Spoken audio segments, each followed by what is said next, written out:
ગુજરાત રાજ્યમાં આવશે નવી 500 ની નોટ। પ્રાપ્ત અહેવાલ મુજબ રાજ્ય સરકાર ટૂંક સમયમાં જ ₹500 ની નવી નોટો બજારમાં મૂકશે।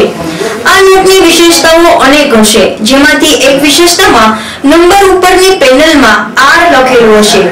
આ નવી નોટ આવશે તો એવું જરૂરથી માની શકાય કે ડુપ્લિકેટ નોટોના સોદાગરો જરૂરથી મૂંઝવણ અનુભવશે, ખરું ને?